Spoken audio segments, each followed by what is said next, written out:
Good morning, everyone.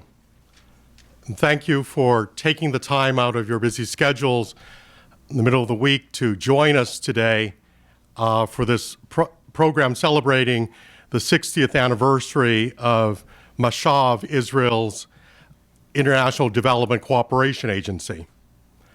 I'm Peter Pham, Vice President of the Atlantic Council and Director of its Africa program, and it's a pleasure on behalf of our Interim Chairman, General Jim Jones, and our President and CEO, Fred Kemp, to welcome all of you here present in the room, as well as those who are joining us via live stream.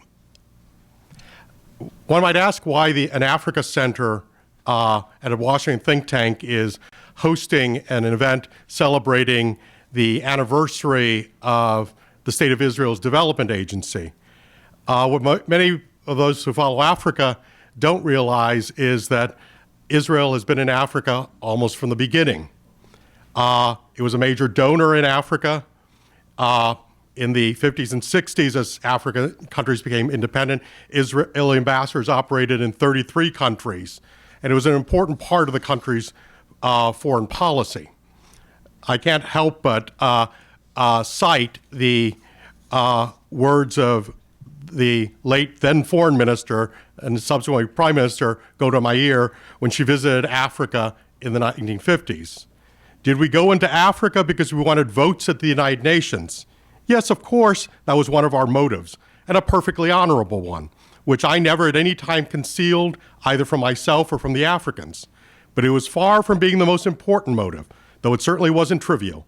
The main reason for our African adventure was not that we had something we wanted to pass on to nations that were even younger and less experienced than ourselves. And I think it's an incredible story that in 1958, 5 years before USAID got its full start, several years before DFID, the State of Israel had established a development cooperation agency that was active across the African continent over the years. And we're here to celebrate that and to look toward the future of that. And so without further ado, at this moment, let me just, before introducing the Ambassador of Israel to the U.S. For some welcoming remarks, also thank, among others, two distinguished guests who are attending today. We're honored to have His Excellency Ambassador Aben Matemwa, the Ambassador of Zimbabwe, with us, and we wish you, Mr. Ambassador, all the best in the coming days as your nation takes a very important step. And always delighted to see Ambassador Herman Cohen, former Assistant Secretary of State for African Affairs of the U.S. So thanks, Hank, for being here. And so without further ado, let me turn the floor over to Israel's Ambassador to the United States, His Excellency Ron Dermer.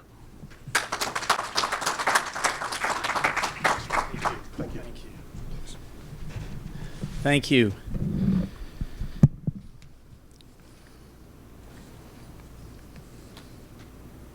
Dr. Pham, I want to thank you first and foremost for hosting this event at the Atlantic Council. Can you hear me? Yeah? And I also want to thank Ramsey Day from the USAID for being here and for the partnership of USAID for many decades, and we think that's only the beginning of the partnership that we're going to have in the future. I want to also thank the Ambassador for being here, and I know there are many other diplomats, Deputy Chiefs of Mission who are here, and I want to welcome the diplomats from Israel's embassy. And most of all, I want to recognize Ambassador Haskell, the head of Mashav, who you're going to be hearing from a little bit later. The difference between him and me, and frankly him and most ambassadors of Israel, is that we all get to hear problems all the time. He gets to solve problems. Occasionally, once in a while, I get to solve problems, once in a while. But most of us get to hear problems. So you're in a very enviable position, and he has served with distinction for now 4 years. We are very proud of this organization, as you're going to be hearing more about it in the next couple of hours. But we thank you for everything that you've done, and for your leadership in ensuring that Mashav goes from strength to strength. And this first 60 is only the beginning of what I think lies ahead, because Mashav literally is one of the crown jewels of Israel. Now, we're in a year of anniversary right now. Israel celebrated its 70th year of independence a couple of months ago. And during this year, I've tried to remind people about how grateful we should be over the profound transformation that occurred in the life of the Jewish people with the rebirth of the Jewish state, about how it took a powerless and stateless people and turned us into a proud sovereign nation. And it gave us a voice, which ambassadors occasionally get to use. It provided a refuge for Jews fleeing persecution around the world. And it also gave us, most importantly, a shield to protect ourselves. But that's what Israel did for the Jewish people. The question is, what did Israel do for the world? Now, a lot of states don't ask themselves that question. A Jewish state asks that question every single day. It's sort of hardwired in our identity as a country and as a people, not only to help ourselves, but to help others as well. And this has been something that has been a focus of our imagination since the very dawn of Zionism. And Theodor Herzl, the founder of modern Zionism, saw the birth of Israel as being a great gift and a great blessing to the world. And some of the great statesmen like Winston Churchill and others also saw in supporting Israel, supporting a country that would provide so much also to others. Now, you have seen the fruits of that blessing over these past 70 years. And you can see them every day. You see it in the Nobel Prize winners that we have in Israel. We're one of the highest per capita in the world. We're not the highest, but we're one of the highest in the world.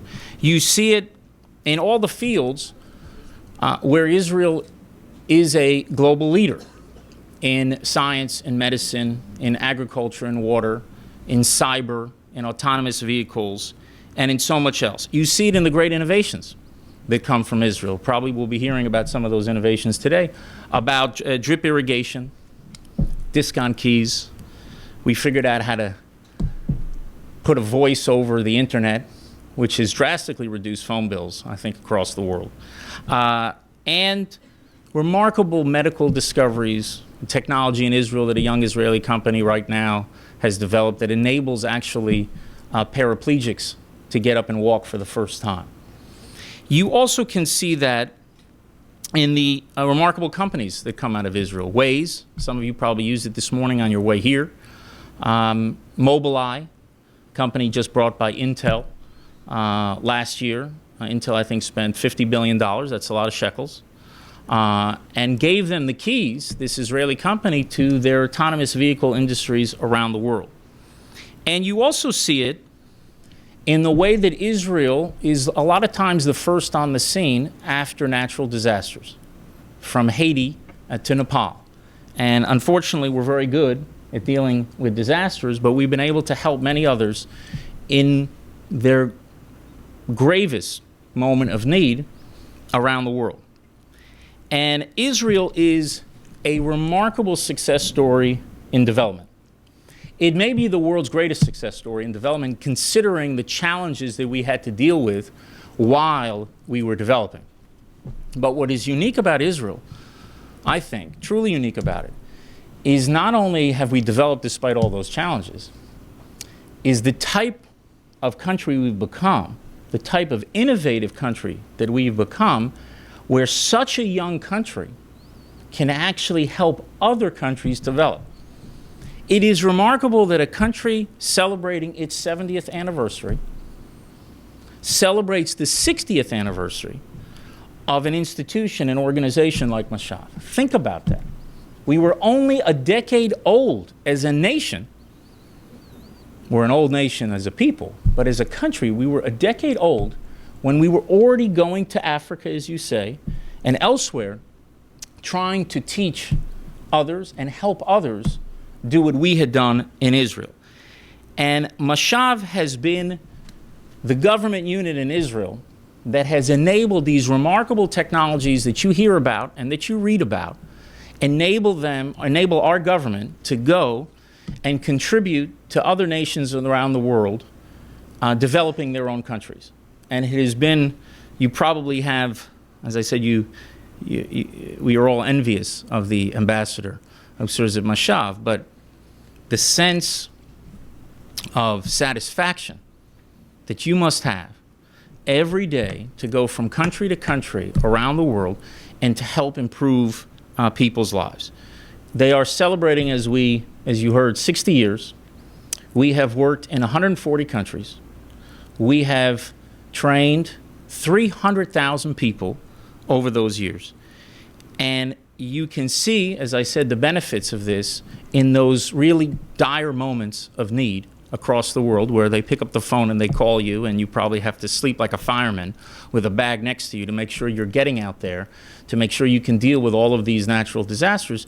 But you see it also when there's not disasters, when you have these long-term fundamental problems. We have 29 centers of excellence in that small little country called India that is changing lives for Indian farmers throughout the country.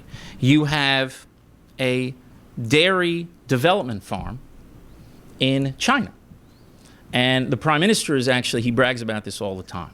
He's very proud of this, that the cow that produces the most milk is not from Wisconsin, and it's not from Holland. It's actually an Israeli cow. It's a kosher cow that produces the most milk, and we've computerized apparently every moo. And you have the Chinese now learning about this, and it is actually moving their whole dairy industry forward. And you have in Africa, as you said before, Israel was in Africa early on, but we also left Africa. And there were many decades where an Israeli prime minister didn't even visit Africa. This current Israeli prime minister has been to Africa 3 times in the last 2 years. And the reason why he's doing it is not simply because maybe it will help with this or that vote at the United Nations. He's doing it because it's an ability that Israel has to help these countries improve their lives, protect their vital infrastructure, and improve the quality of life of their people, their healthcare, water, agriculture, everything else. And you can see that in many places in Africa, which I know that you're going to discuss. You have it in Rwanda. We have it in Ghana. In Rwanda, it's largely agriculture. You have it in Ghana in terms of childhood education. You have it in sustainable development in Kenya. And we're very excited about the possibilities. And I believe that we're only seeing the beginning of what Israel is going to accomplish through Mashav in helping countries around the world. And I'm going to tell you why very briefly. Because Israel is poised, as few countries are, to succeed and excel in a century of knowledge, where it's the ability to create conceptual products that is the key to success. And Israel has that ability in spades. And more industries that are going to be overtaken by technology, and where applying technology becomes more and more important to the most basic industries, Israel, I think, has a leg up on the competition. The second thing we're very good at in Israel, and here we can add to the great strength of the United States, is we're very good with doing more with less. That's a difficult challenge. The United States is it's an unbelievable country, but it's an aircraft carrier. It's probably, you'll hear from the USAID leader. But Israel's a little speedboat, and we can turn it around very fast. And because we didn't have great natural resources, we learned early on how to do more with less. And you can see it applied in many areas, water, agriculture, but even some of the new technologies where the way Israelis actually approach the problem is slightly different. And I think that's what enables us to get to a solution faster and more efficiently than others might. And the third thing is we are a recently developed country. So think about what it means to have Israel come to a country versus some other country that might be a country that's, 200, 300 years old, maybe older than that.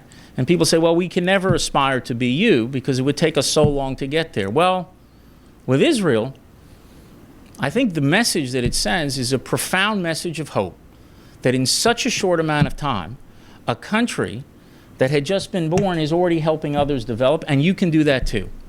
And that's why I think that Israel is positioned in a way that maybe no other country in the world is positioned. But to fully utilize and to seize, take advantage of the comparative advantage we have, we need partners. And that's critical. And we have some in Africa right now. We're doing a project with the Germans in Africa. And there are other partners who we're looking to work with in other places on that continent and elsewhere. But there is no greater partner than the United States. The United States, I hope I don't need to tell people in this room, is the greatest force of good in the developed world that you have ever seen. And those people who criticize this or that policy of the United States should learn history and what great powers did in history. And the United States has been this tremendous force, and the world has been deeply blessed by an America that has worked to strengthen development around the world. And we believe that the partnership that we can have with the United States, given what we bring to the table and given what the United States can bring to the table, by combining this great force for good with perhaps the greatest force for innovation on the planet, means that even though these last 60 years have been terrific, the next 60 years are even better, and the sky's the limit. Thank you, and have a wonderful couple of hours learning about this terrific organization, and also thinking and imagining the remarkable things that we can do in the years and decades ahead. Thank you.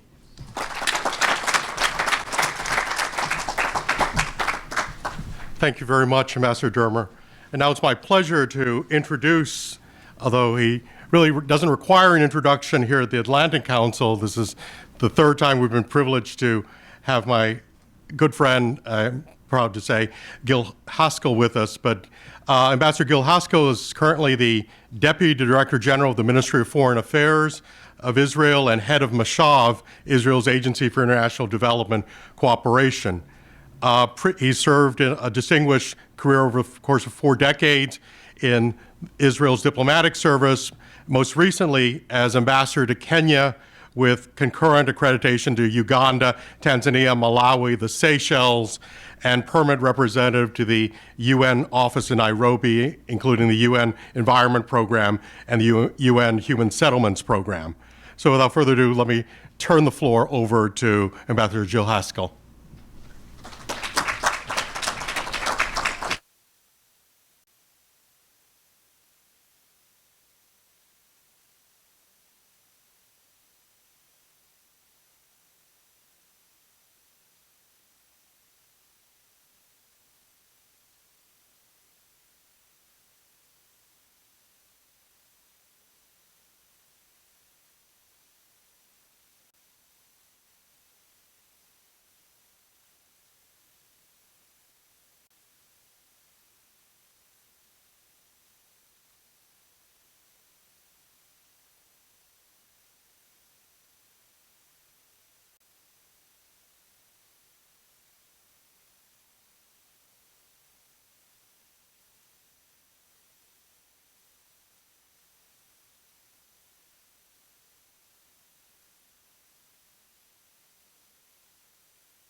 I'm not sure this is on.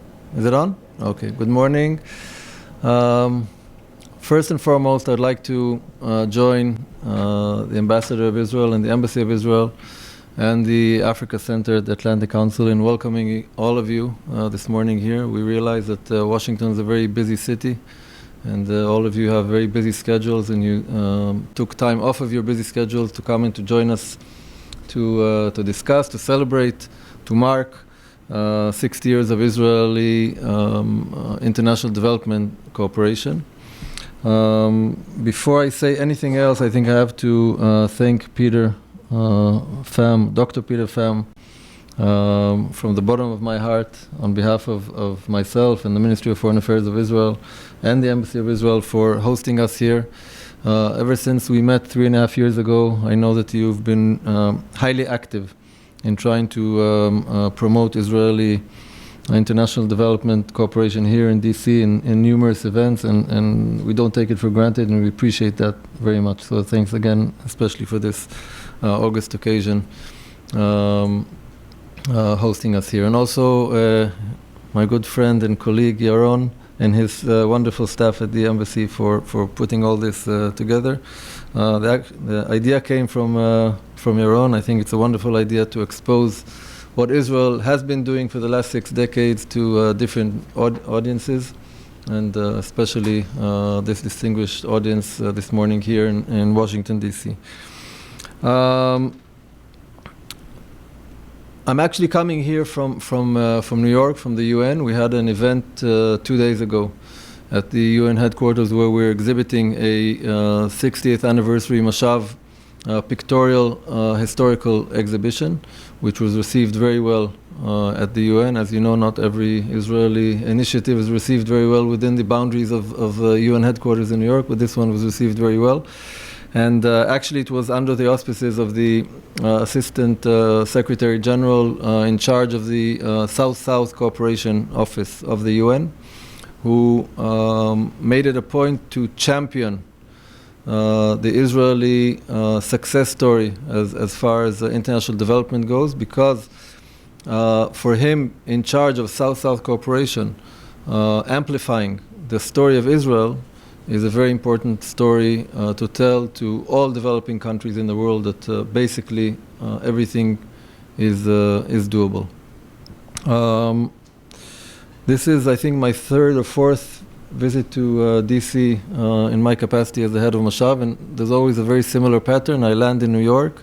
I can hardly get out of New York because there's a storm, and I arrive in Washington in a very, very exciting political climate, which always seems that it can't get more exciting, but trust this city that it does get more exciting. And I think the same goes for this visit here today. Yesterday was stormy, and I don't need to tell you about the political storms that you're all witnessing here in Washington, D.C. I'd like to highlight in the few minutes that I have before we turn to the panel discussions the uniqueness of Israeli development cooperation. Although Ambassador Dermer put it very nicely in his words, and he almost took my entire presentation, so I can be shorter than I planned, and then we can have more time for the panel discussion.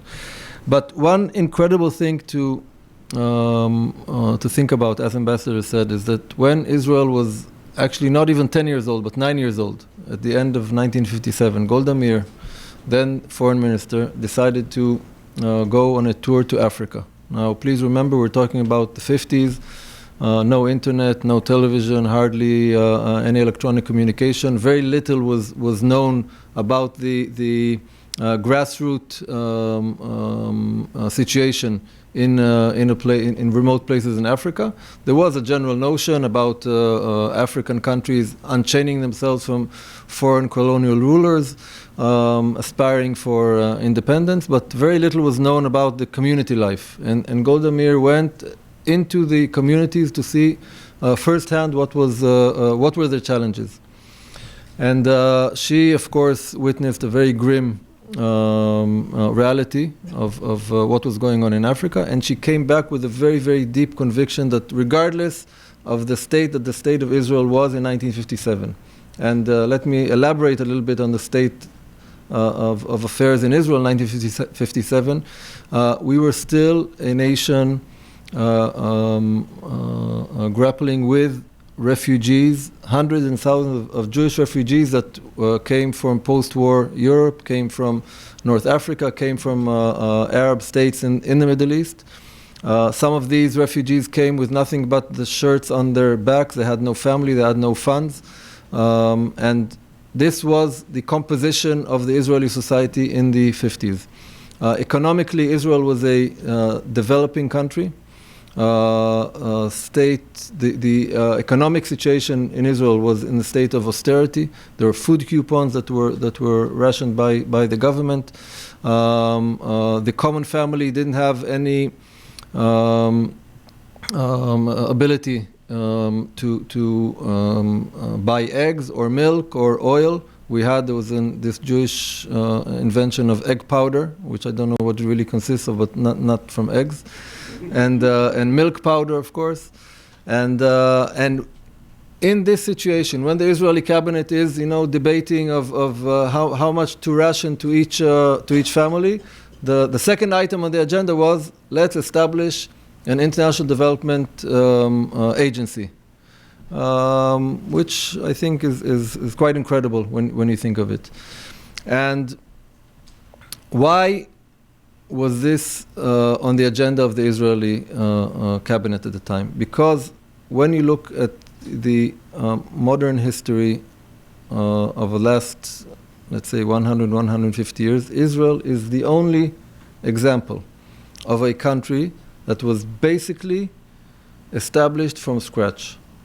There were no state institutions when Israel was established. There were no physical infrastructures when Israel was established. For those of you visiting Israel, you go to Tel Aviv 100 years ago, it was sand dunes. Jerusalem 100 years ago, beyond the walled city, there were very few neighborhoods. And this experience of developing a state from scratch, where people that experienced that rapid development of Israel could go out to African communities, could go out to African governments, could go out to Latin American governments, to Southeast Asian governments and communities, and share this very unique experience which no other country could offer. Many European countries had and still have very, very large development packages, funding and loans and what have you. But this experience of nation building is something very, very unique to Israel up until today. And there are very few countries that in the span of 70 years since their independence turned from a developing economy into a OECD economy, one of the 35 most powerful economies in the world. GDP per capita in Israel today exceeds $40,000 per capita, more than the GDP of all our neighbors put together. And this experience is something that turned Israel into a very appealing partner to many of the developing countries up until today. And you can see a constant flow of leaders from Africa, from Latin America, from Central Asia, from Southeast Asia, from the Pacific, from the Caribbean, coming to Israel to try and to learn and possibly to discover the secret of this rapid development. And as Ambassador said, in Israel we have learned from day one to do a few things. One is to do more with less. One is to achieve the impossible. Because when you look at the geopolitical situation of Israel, when it was established and unfortunately up until today, we are surrounded by hostile neighbors. We have no natural resources. The only thing that we have plenty of is the human mind and the human will. Now, since that is the reality, we can work with governments that have similar characteristics in their countries. No natural resources, not a lot of capital, but they have the will of the people. And when we discover governments or communities that the people are willing, we turn them into our development partners. And one very important characteristic about Mashav, we put the individual in the center. And we try to enhance through our know-how, through our experience, to enhance the ownership of the problem to the other side. Because one of the main, I think we'll talk about maybe more extensively in the panel discussion, but one of the main challenges in the developing world is the lack of ownership and lack of responsibility for their problems. And I think Israel from day one, and I think maybe that's one of the secrets of success in Israel, from day one, the leadership in Israel and the people of Israel, maybe due to the grim history that brought the establishment of the State of Israel, but everybody knew that the problems were our own, and in order to solve them, we can solve them by ourselves, with possibly with help of others, but mainly by ourselves, to ourselves. And that is something that we try to work with our different partners. Before finishing and leaving the stage, I would like to point out a very special guest that we have here in this room, and that is Wale Gatane from Ethiopia, who came to join us for this special event. And I know Peter will introduce him in the panel, but I just wanted to say that he's the most important person in this room. Because when we talk about development, it doesn't matter if it's Mashav or USAID, which are completely different in volume and magnitude and ability, etc. The most important people in the whole field of international development are the partners that we are trying to work with. And the only way for a development project or a development philosophy to succeed, if people like Wale will feel they succeeded. So first of all, I want to welcome you to United States for the first time. And we'll talk more, and the crowd will learn about you a little bit more in a moment. But again, welcome. Thank you for joining us. You know, you traveled a long way from Addis Ababa. But again, thank you all for coming, and I look forward for this morning's discussions. Thank you very much.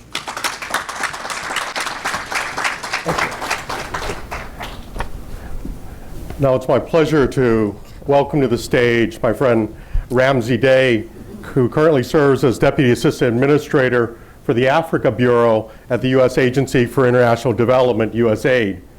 Ramsey's held numerous positions within the international development and foreign policy communities, both here in the United States and overseas. Before coming to his current post, before that was Senior Director for the Center for Global Impact at the International Republican Institute, IRI, where he led the Institute's project design, strategic planning, and monitoring and evaluation efforts. He's not unfamiliar with Mashav, having previously served as IRI's Country Director for Jordan from 2014 to 2017, leading programs in public opinion research, good governance, and political party building. So, Ramsey, thank you very much for being here, and the floor is yours.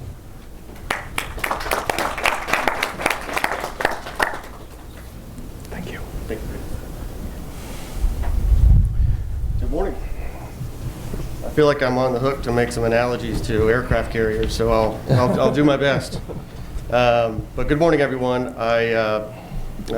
I know Ambassador Dermer had to run, but I'm very grateful for his kind words, and Ambassador Haskell, thank you for your kind words as well, and Dr. Pham and Ambassador Cohen, and welcome, Wale.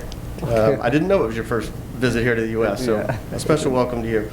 I bring greetings and best wishes from USAID Administrator Mark Green, who wanted to be here. He's traveling in Colombia at the moment. And I'd certainly like to thank Dr. Pham and the rest of the Atlantic Council team for putting this together and organizing such an important event to mark this momentous occasion. I'm truly delighted to be here. I also want to extend my congratulations to you, Ambassador Haskell, for Mashav's 60th anniversary this year. USAID has deeply valued our friendship and our partnership over the years, and we really look forward to many more in the future. Ambassador Green has said many, many times that he sees the purpose and the goal of foreign assistance is to end the need for its existence. And we at USAID are really looking at a fundamental change in the way we look, talk, and conduct our foreign assistance. And what he means by this is that we at USAID want to partner with people in the countries in which we work so that they can chart their own course in their journeys towards self-reliance and prosperity. And as such, we want to focus on enterprise-driven development. Through strengthening USAID's private sector engagement and innovative financing approaches, we're working to leverage the private sector to achieve much greater results around the world. We're working to enable and catalyze responsible private sector engagement as a way of supporting our shared objectives and promoting the principle of sustainable development. So today I'm thrilled to not only celebrate this milestone of Mashav, but also to look to the future and highlight some opportunities for us to potentially expand our partnerships and pursue promising collaboration, particularly in this case in sub-Saharan Africa, in the coming weeks and months. For example, the energy sector in Africa in particular affords us numerous opportunities to work together along with private sector partners to increase national prosperity. Energy access is foundational to a country's prosperity, and it can trigger dramatically increased productivity in a variety of sectors and provides a sound basis for long-term sustained development. As a foundational pillar of our approach, USAID is committed to working in countries to achieve sustainable domestic financing and efficient mobilization of resources. A clear example of this is through our recently signed Power Africa Memorandum of Understanding. As you know, the governments of the United States and Israel signed an MOU in December of last year which outlines how we'll work together to reduce energy poverty and increase access to electricity in sub-Saharan Africa through Power Africa. And coordinated through USAID, Power Africa is an innovative partnership that brings together private sector companies, African governments, bilateral and multilateral institutions, and 12 U.S. government agencies to solve Africa's energy deficit. And in March of this year, Administrator Green announced the Trump administration strategy for Power Africa 2.0.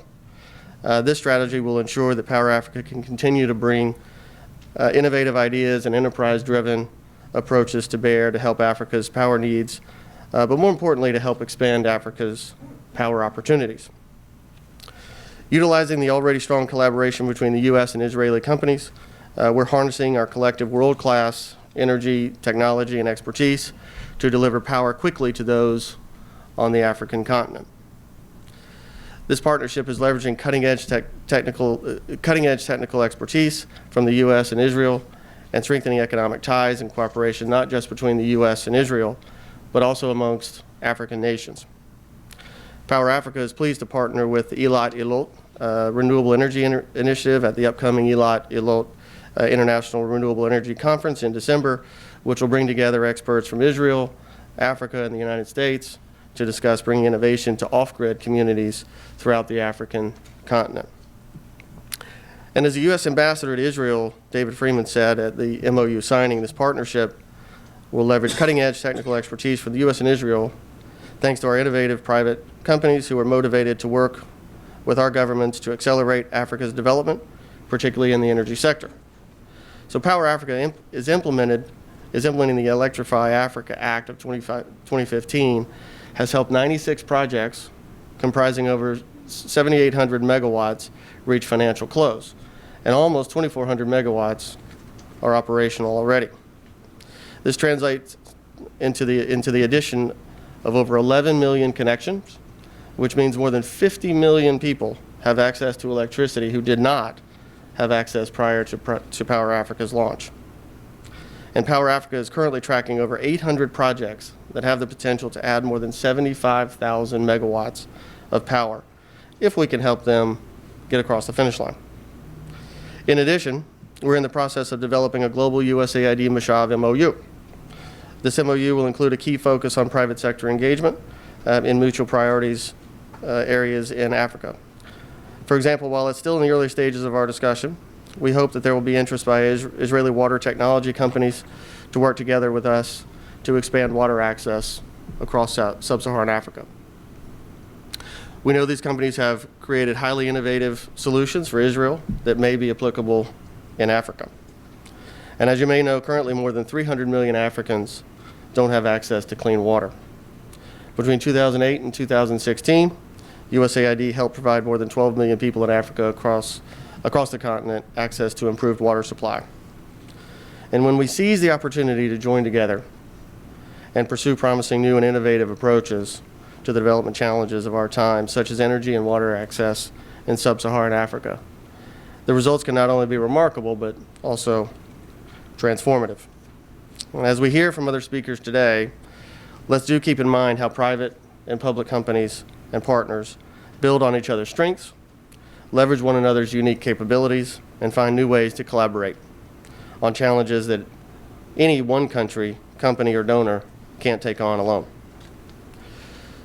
So together, we at USAID are hopeful that our joint collaboration with Israel can help pursue our shared goals of empowering African communities on their journey to self-reliance, improving communities' access to energy and water, and ensuring programs are both country-led and country-owned. So thank you again, Dr. Pham, for having us. We really appreciate the opportunity to speak, and thank you again to Ambassador Dermer and Ambassador Haskell, and congratulations on this milestone. Thank you.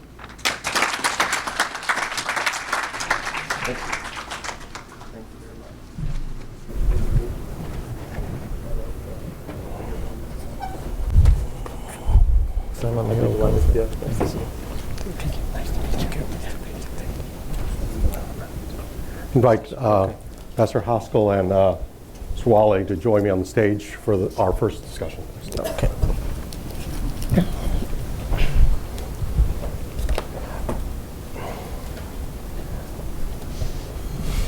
I had the pleasure of already introducing to all of you Pastor Haskell.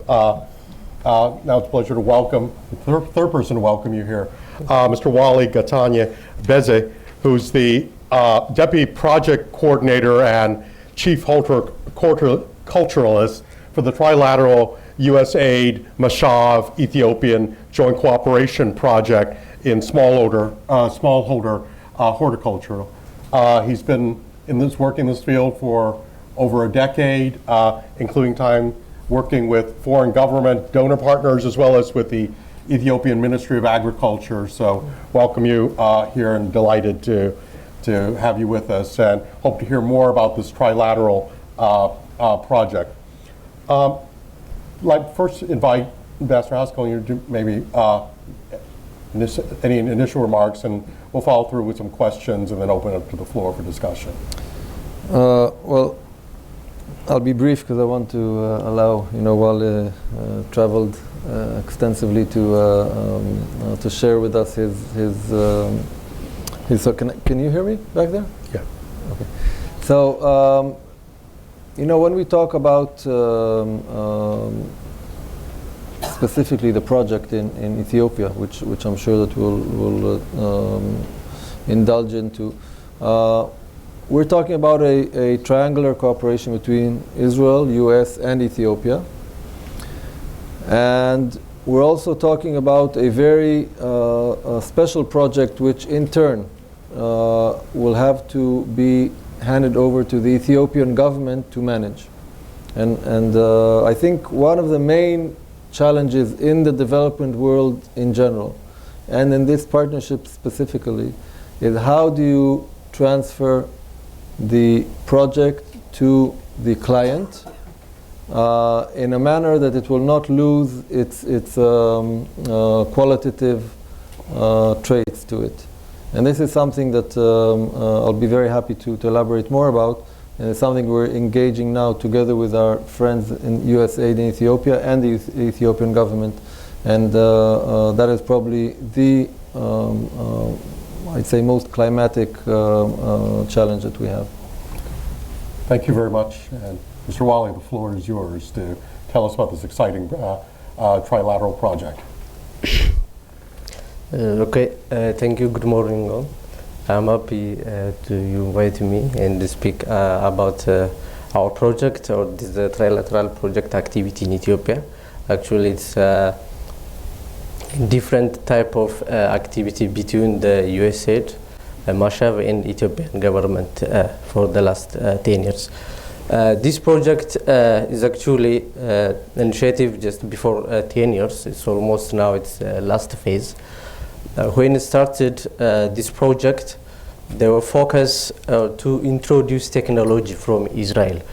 For instance, the first learning process was like the artificial insemination for the dairy farm, and also introducing the drip irrigation technology for agricultural research center and universities.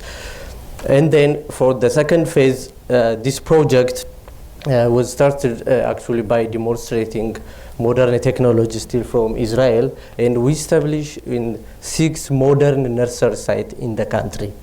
We bring the technology and the capacity and everything from Israel, and also actually to implement this is funded from the USAID. So this is, since this is a trilateral project, So what this project actually was successful in Ethiopia for the last 10 years. First, on three activities. One, on transferring modern technology for Ethiopian farmers. You know, in Ethiopia, 85% of the labor is worked on agriculture. 12 million smallholder farmers just they are cultivating their land and contributing almost 96% of the income for the country for these smallholder farmers. So this project came to help these smallholder farmers how they can improve their livelihood through innovation of technologies, training, and market opportunity also. One of the market opportunity we can say is the avocado production. We started almost 4 years on this avocado production. By the way, this avocado initiative with the Israeli expert, Mr. Ofer, we started this avocado initiative to open an eye for Ethiopian investors actually.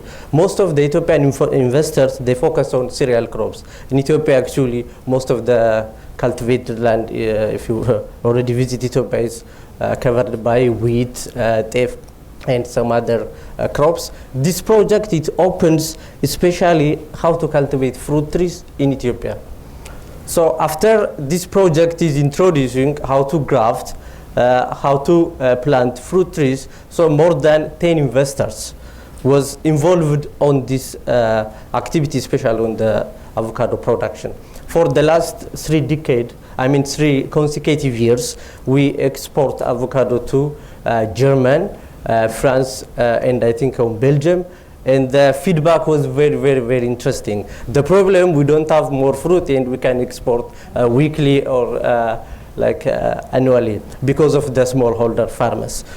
When we start our project, we plant seedling and also we prepare grafted seedling and we deliver this seedling to the farmers. Then the farmer, they grow the fruit, they manage, then we collect from the farmers, not the investors. This is a very special aspect of this project. We collect fruit from the smallholder farmers, then we ship it by one air with Ethiopian Airlines, it's about 14 tons, and the other by ship. So we teach also the private investors or the private partners even how to transport avocado fruit from Ethiopia to abroad. This was the first shipment in the history of the country for avocado because of this project. Thank you also for Mashav and also for the USAID to open Ethiopian investors' eye. And the other very interesting issue for this project was the capacity building. You know, I can say most of the African people, including Ethiopia, we need more technology, we need a special technique, how to cultivate, how to graft when we come with the fruit. So based on this issue, the technology, what we got from Israel is not only to bring some expert from Israel and teach Ethiopian students, but we sent, I think it's for the last 10 years, every year, like 8 people, 12 people we sent to Israel and they came up with knowledge, and then this knowledge they transfer to the smallholder farmers. Now it's more than 6,000 smallholder farmers is addressed by this capacity building, and among that, not only the smallholder farmers, the agricultural research centers, the universities, and some private organization also, we invite them and they got this capacity building from this project. The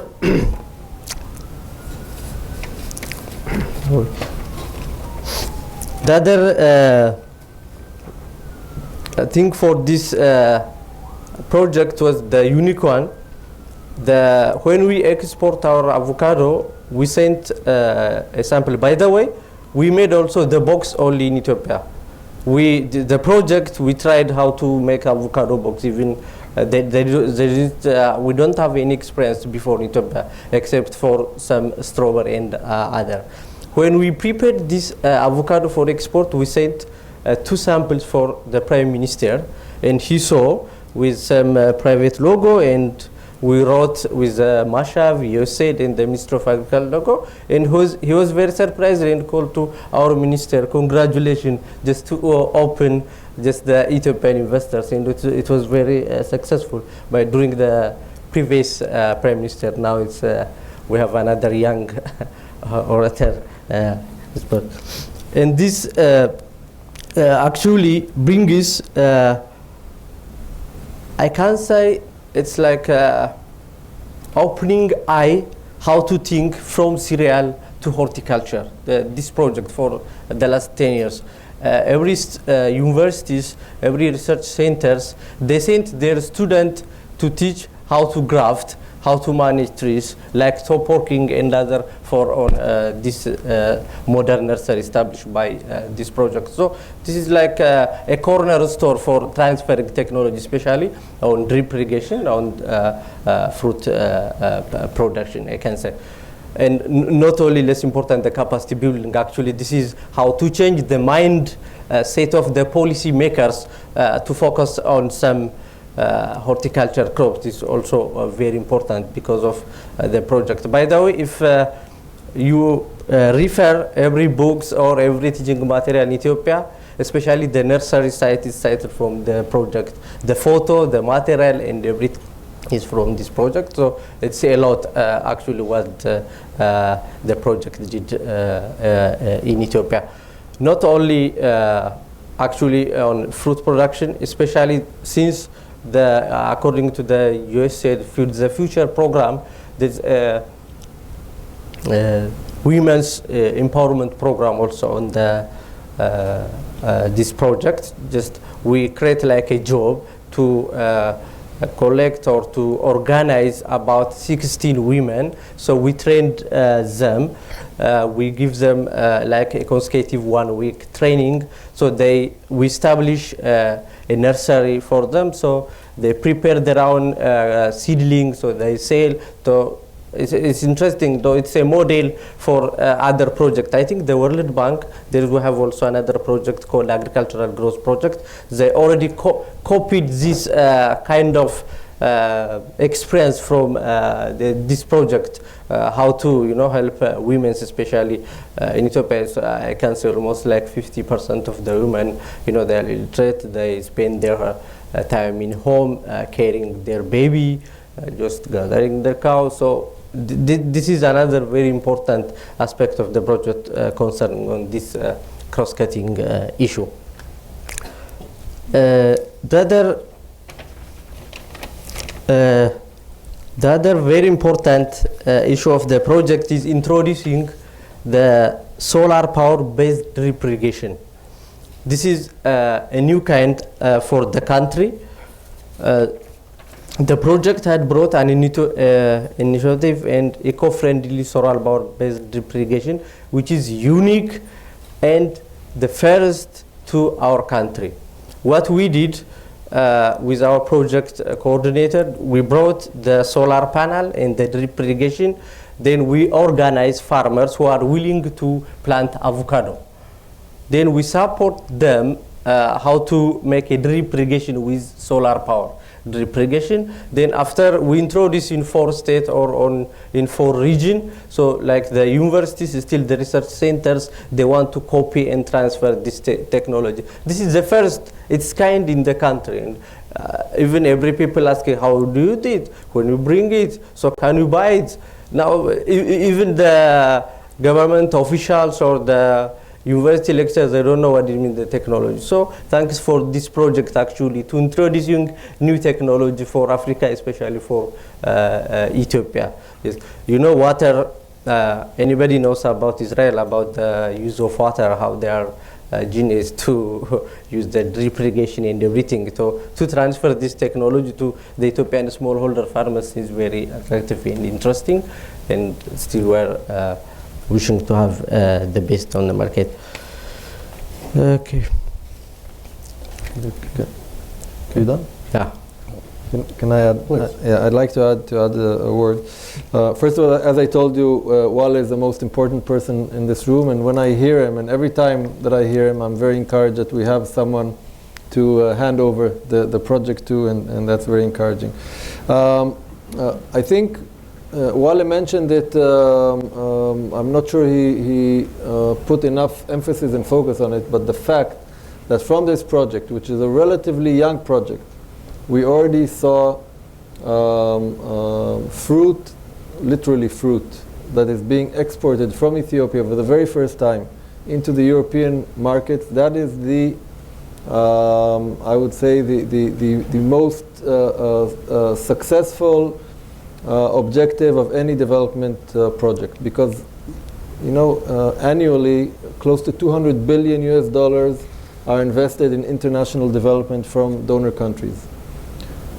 We don't have many success stories that you can literally see a project succeeding and reaching its objectives. But I want to say a word on food security and the way Mashav is tackling the issue of food security, or rather food insecurity, which is quite widespread around the developing world. We all know that by the year 2050, the world will consist of close to 10 billion inhabitants. There is no way that we will all be able to feed 10 billion people on the same basis, on the basis of business as usual, as is done today. No way, because we hardly manage to do it today with roughly 7 billion. So obviously we won't be able to do it with 10 billion. And the only way, according to Mashav's point of view, to tackle food insecurity is to transform subsistence agriculture into commercial farming. Because the same, today with technology and with techniques and with the know-how and with the holistic approach to agricultural business, the same amount of energy a farmer will invest, and instead of having his own family farm that hardly feeds his family, his close family, he will have a business that will be able to either export or to export locally to the markets, which is something that will expand the yield from the same amount of land, soil, same amount of energy, same amount of water, but you'll have much more yield. This is one way to tackle food insecurity in the future. And the second is to turn agriculture into non-dependent on climate, because we all know that the menaces of climate change and the havoc they're causing all over the world. And with technology that comes out of Israel, through the vehicle of Mashav development work and other agencies as well, we want to teach every farmer that is willing to learn, that is willing to take ownership, how to develop non-dependent, climate non-dependent agriculture. And this will be, once it is done, it will be a total transformation in the way this planet will deal with its food and water insecurities. Thank you very much. Let me pose a question first to Ambassador Haskell. We know that in Ethiopia, this trilateral cooperation between USAID, Mashav, and Ethiopia has been going on for about 13 years, I believe. What makes this work? I mean, there's the political will, obviously, but why is this a natural fit in your experiences? Well, I'd like to say first a general word on trilateral cooperation. Mashav actually, for numerous reasons, is one of the agencies which has the most set of trilateral cooperations amongst all development agencies. We cooperate today with more than 15 countries on triangular cooperations, with half of European Union countries, with US, of course, with Canada, with Japan, Thailand, Singapore. And the idea is bringing together on one vehicle the unique experiences of each of the, so to speak, donor countries, and to bring them together to the disposal of the recipient country, of the client. It's a huge challenge because you have to combine three bureaucracies.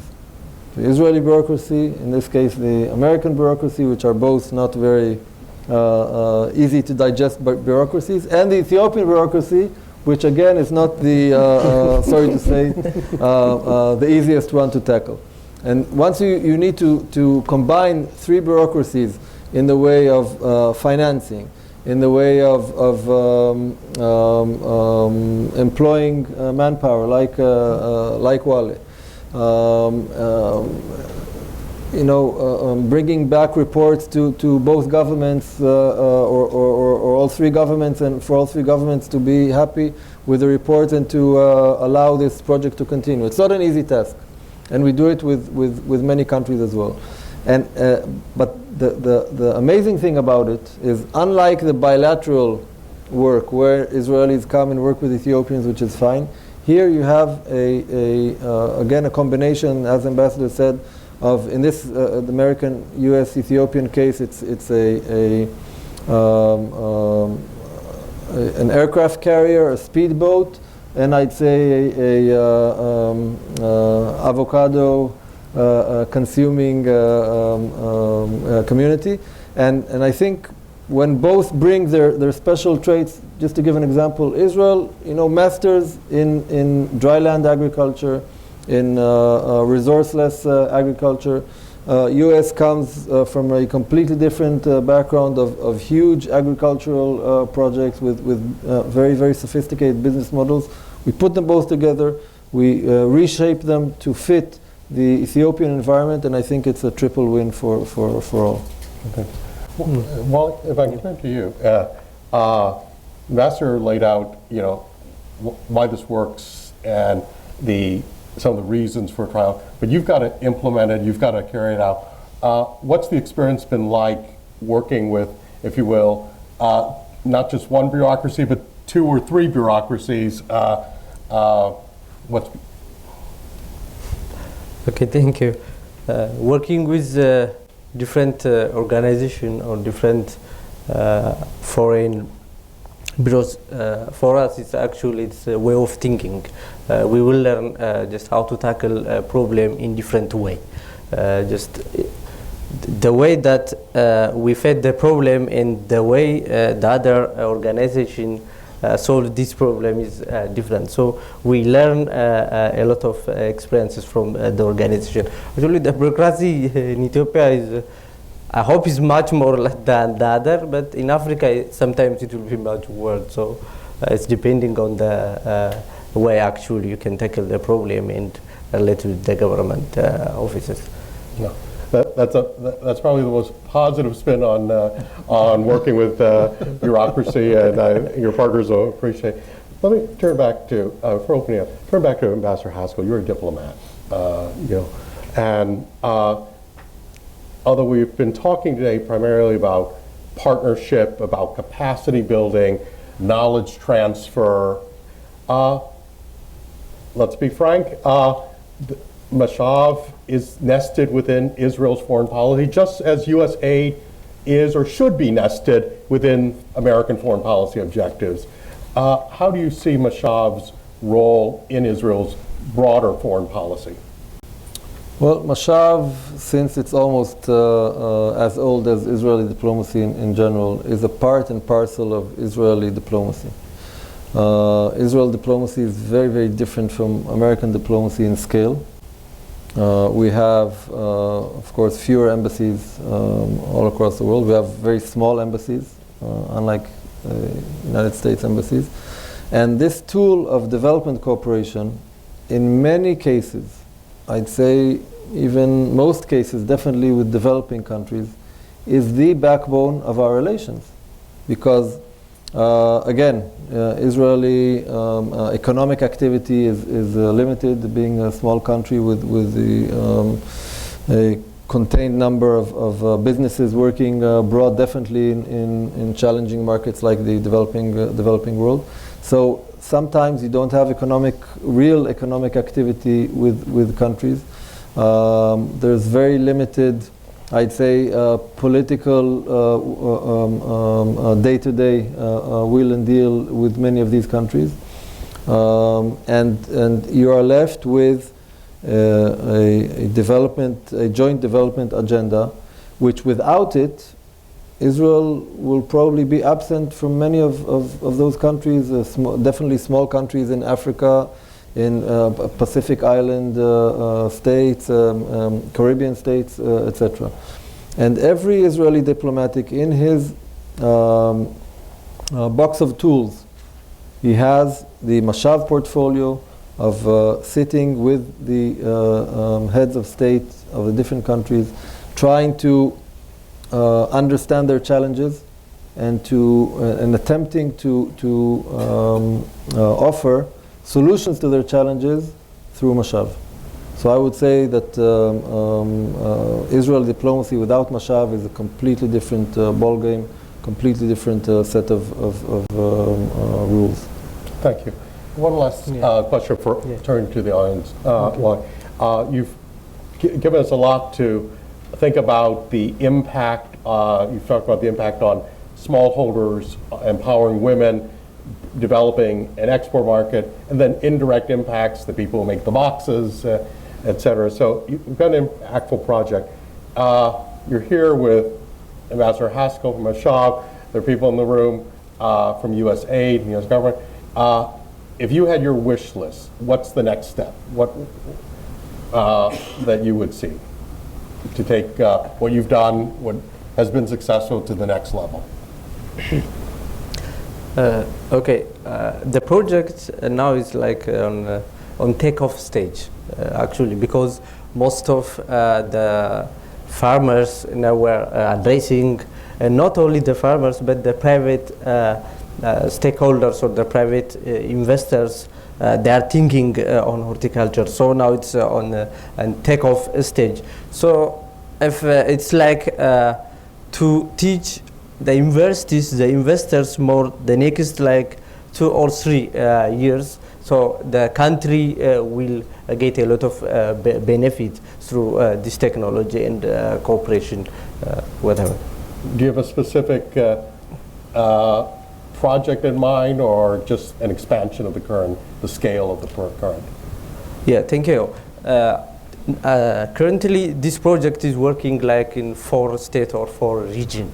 So we already did on this 4 regions the very best we can through this project, but we have like 9 regions or 9 states. So if we can extend our activity to the rest of the other states, so the technology in the market and everything will introduce to the other farmers and stakeholders. So this is actually the very important issue. These 4 states, they already benefited for the last 10 years.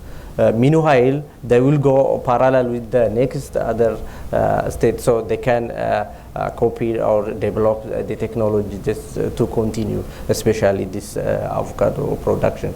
Because avocado, as you know, it's the future crop for Ethiopia will be avocado, I believe. Now we are first in exporting coffee from the country, but we are working to be avocado like the first or the second crop for the next 10 years. So this is even the plan for the project to enter to the global market like Peru, Mexico, and the other countries too. So wish you all the best for that. It's certainly going to change perceptions. We all think of coffee, we think of Ethiopia. Some of us think of tej, but to think of avocado as the next one is going to be. Open it to the audience for questions. Just a reminder to everyone, this panel is going to be followed by another one focused more primarily on Mashav's 60 years. So a lot of those questions will be brought in the second panel. So we try to limit ourselves to questions on the issues brought up in this panel. And please wait for the microphone in order so that people who are watching live stream can hear us. James. And kindly identify yourself for those who don't know you. Morning. My name is Dave Rosenblum, work with Development Finance International. First of all, thank you very much for a really informative panel and the opportunity to hear your thoughts. I have a quick question for Ambassador Haskell and then also a quick comment. I wanted to follow up on one of the things that Mr. Day was talking about in Power Africa.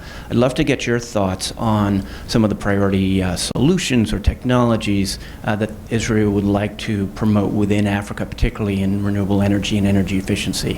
And then a quick comment to Mr. Beze. As a company, we've been in Ethiopia, working in Ethiopia for many, many years. Over the past 5 years, I've been there maybe 10 times, mostly in the context of the Hawassa Industrial Park. But I fondly remember driving back from Hawassa to Addis, stopping by on the side of the road and having some of the best strawberries I have ever had in my entire life. And it is Israeli, I think an Israeli owner and Israeli technology that's growing those strawberries. So hats off to you for that. And if you're looking to expand to other produce, strawberries is a pretty good way to expand this project.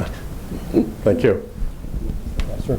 Yeah, so we've had avocado, strawberries, and by the way, roses. Ethiopia is turning into one of the leading rose exporters, also a lot of it with Israeli technology. Took over from Israel because we don't export many roses anymore. It's too expensive to produce. But turning back to your question on renewable energy and Power Africa collaboration. My first diplomatic service was in India in 1994. And at the time, very few households had phones in India. And this was prior to the cell phone revolution. But when the cell phone revolution was introduced into India, most households leaped over the traditional phones, and the first phone they ever had was a cell phone. And I think we will witness a similar power revolution in Africa. Because today the vast majority of Africans don't have power. And I think what we all aspire for through renewables and through technology today, that most households will have their first access to power through off-grid technologies.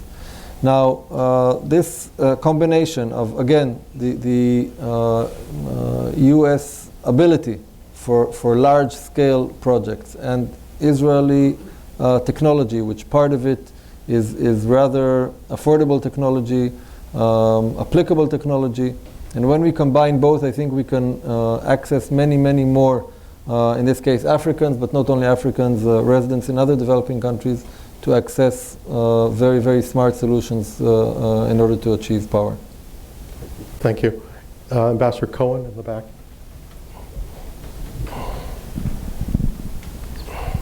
Good morning. First, want to congratulate Mashav on this wonderful anniversary. Thank you very much. I spent a lot of time in Africa, and I've seen some of the results.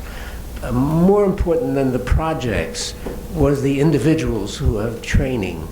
They showed a sense of self-assurance and capability more than most other people. So I think that's very significant.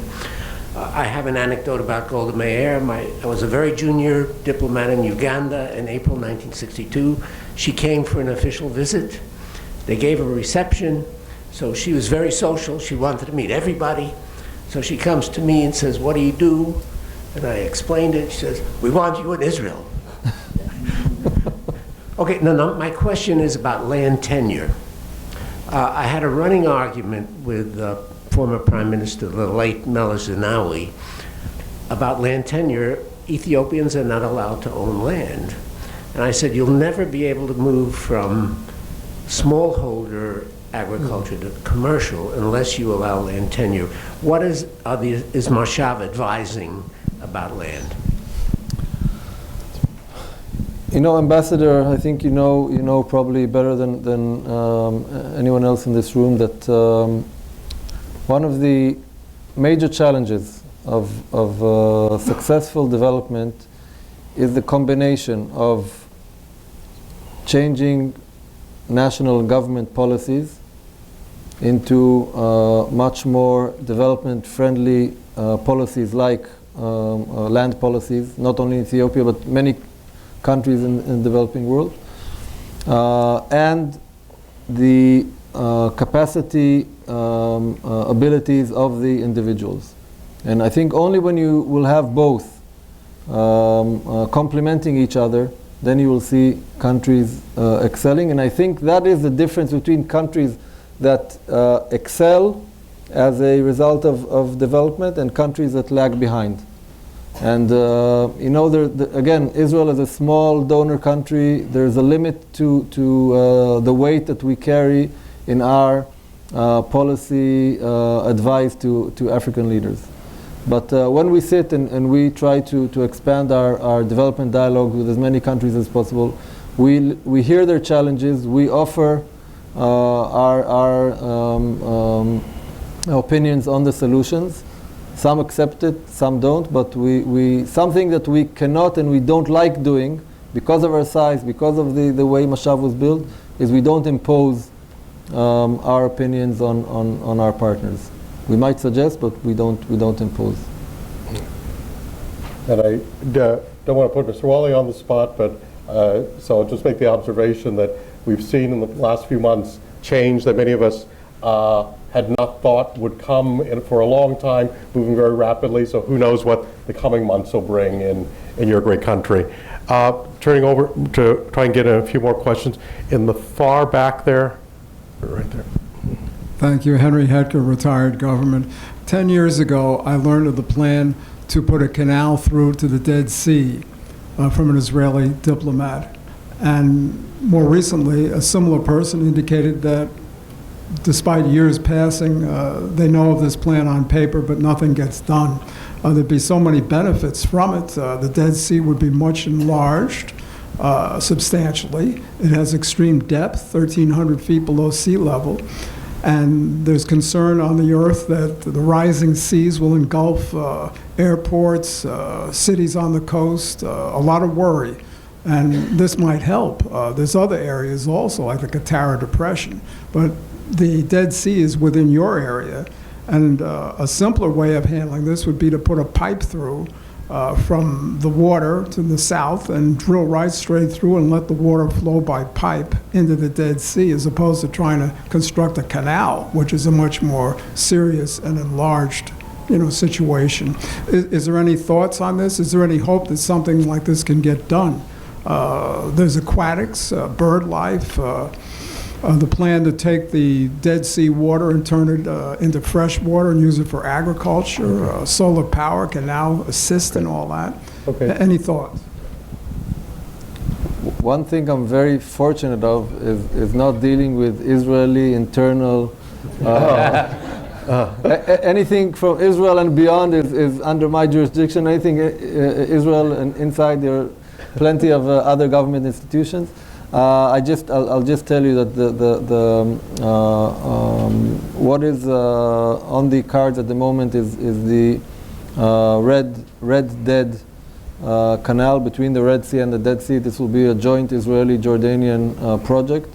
It's unfolding slowly rather than rapidly, but it is unfolding. And there are so many initiatives like the one you mentioned, also pumping desalinated water back into the Sea of Galilee, which also is receding due to climate change. But this is, I think, a completely different issue, and maybe the Embassy or Atlantic Council would like to hold a separate seminar on the Dead Sea. But things are in plan.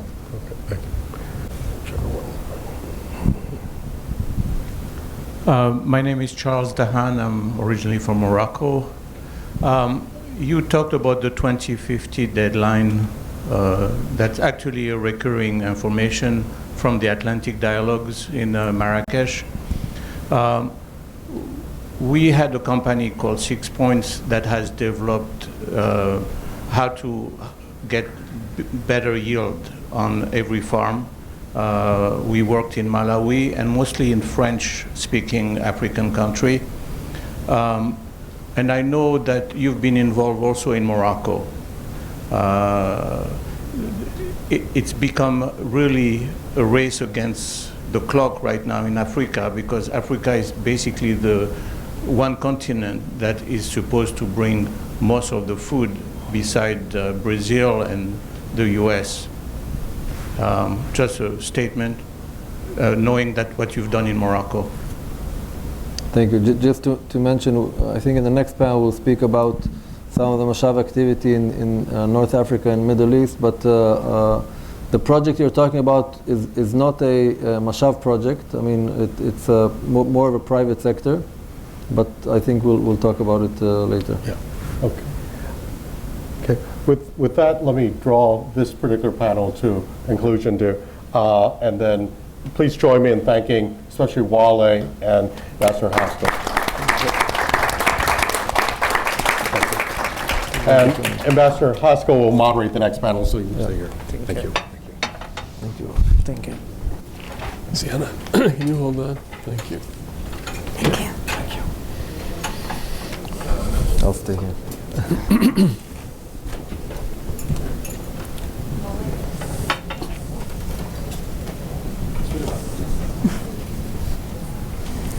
Thank you again, Peter, for moderating.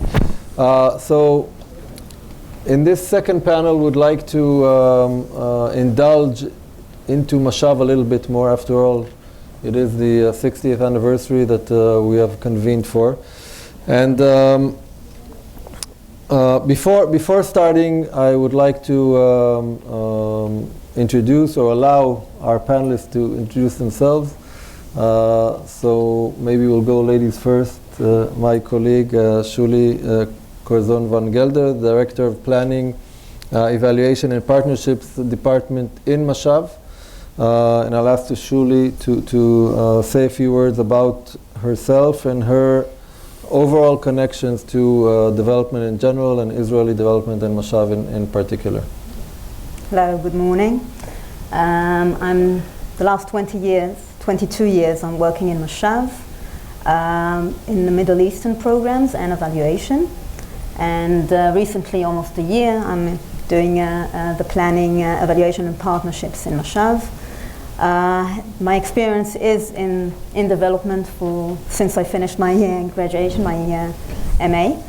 And I'm very happy to be here today. Thank you.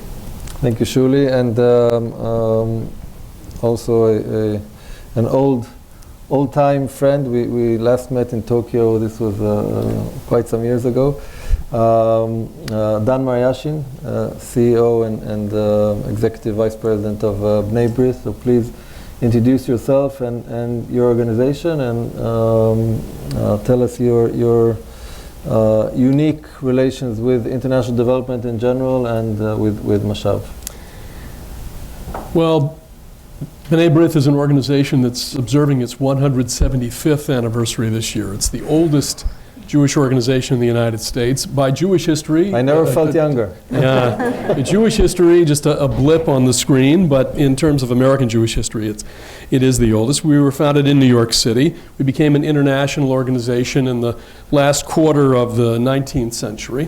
But if I can make a bit of a stretch, an analogy to the establishment of the State of Israel, and then 10 years later, the establishment of Mashav, already in the 1860s, Bnei B'rith was engaged not in overseas aid or assistance, but in humanitarian assistance, which is a close relative, a close cousin, really, of what Mashav does. And there were floods in Johnstown, Pennsylvania in the 1860s.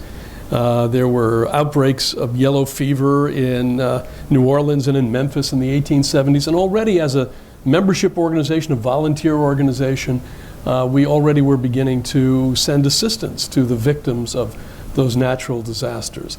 And then as we became an international organization, of course, our interest runs the gamut. We started in Europe, but then in Latin America, Canada, New Zealand, Australia, etc. For a long time, and here I'd like to make a couple of personal observations, if I may, Gil. As a child, I remember hearing, he may have spoken perhaps in some place near where we lived, about Ambassador Ehud Avriel, who was one of the pioneers in terms of Israel's relationship with countries in Africa. And I think he was ambassador to Ghana and Liberia and Congo in the late 50s already. And we heard about the importance of Israel in Africa at that time from him. So already it was not only very high on the agenda, obviously, but people were talking about it even in the Jewish communities, certainly around the United States and I'm sure in other places. The other personal observation I'd make is that in 1966, cousins of mine who lived at Kibbutz Beit Zera, which is in the Jordan Valley, which was largely agricultural at that time. It's now changed in terms of its economic base. But my cousin had been sent to Guatemala to work in Central America as an agricultural advisor. So that's my personal connection to all of this. I'd like to comment, if I can, also on what Ambassador Dermer said and what you said in your presentations about Mashav and its 60 years, coming only 10 years after 1948. When one thinks about it, and you mentioned the influx of refugees, the massive influx of refugees, and how could a country that was so focused on helping newcomers, how would it have the time, not to mention the ability to draw plans and programs for overseas programs? How could it do that? And you not only had the issue of absorption at the time, but you also had 1958 was 2 years after the Suez crisis, the war in Sinai, terrorist attacks. Already that particular part of your history was also very much on the minds of Israelis and its leaders. So to have all of that and to be able to go out as a developing country and to help other developing countries, because when Avriel went to Africa in the late 50s, that's when it started very early with Ghana and some of the other countries that followed on, and of course into the 60s. So really it's a tremendous story of how, when you have so many other items on your agenda, to be able to become what we now see as a template for other foreign aid and development programs. So we take our hats off to you. In terms of our current interests, B'nai B'rith is working with a number of organizations. Mashav is one. IsraAid is another. IsraAid is an organization that deals with helping the victims of natural disasters. We have a deep interest in Africa, and I'll talk about that perhaps later in terms of the impact that Mashav has had in Africa. So our interest really is very much focused on many of the programs and your objectives and your mission at Mashav. Thank you, Dan. We'll talk about the impact in a moment. Since we are celebrating 60 years for Mashav, and since we know that all, definitely OECD countries and most developed economies have development agencies similar to Mashav. Not identical, but similar. Still, there is a uniqueness. And when we sit, for instance, in the what is called the DAC, the Development Assistance Committee of the OECD, and around the table you have 35 heads of development agencies. There is something, when they look at the Israeli representatives, which at the moment happens to be me, they know that it's slightly different. When they come to us for development dialogues and they want cooperation, just recently we had a visit from Austria, and we are planning development discussions with Finland and with Latvia, and of course we have our old partners like USAID, of course, Canada, Germany, Italy, Netherlands, France, etc. Still, there's something unique in the Israeli Development Agency, which I'm interested to hear from both of your experiences. What do you think this uniqueness is? I just give you one example. As Peter mentioned when he introduced me, I was ambassador to East Africa, stationed in Nairobi.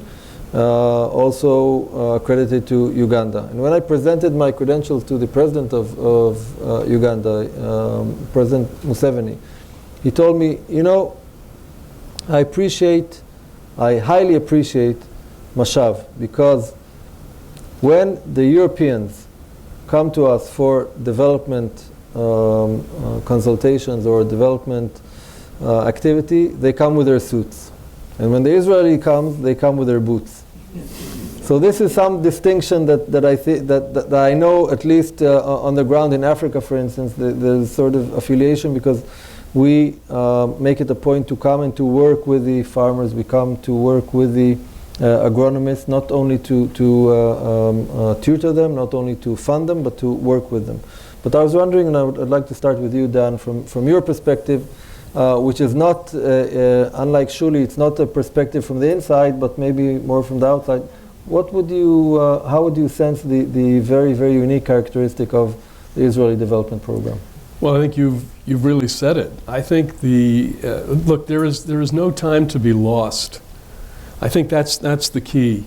When we meet with diplomats from Africa and elsewhere, where Mashav has been, it's the impression that I get is the appreciation for the immediacy of the project. So whether it's in drip irrigation, which was mentioned, public health, any other kind of agricultural assistance, it's hands-on, it is boots, it's let's get this done because we have immense problems and we have to meet those problems.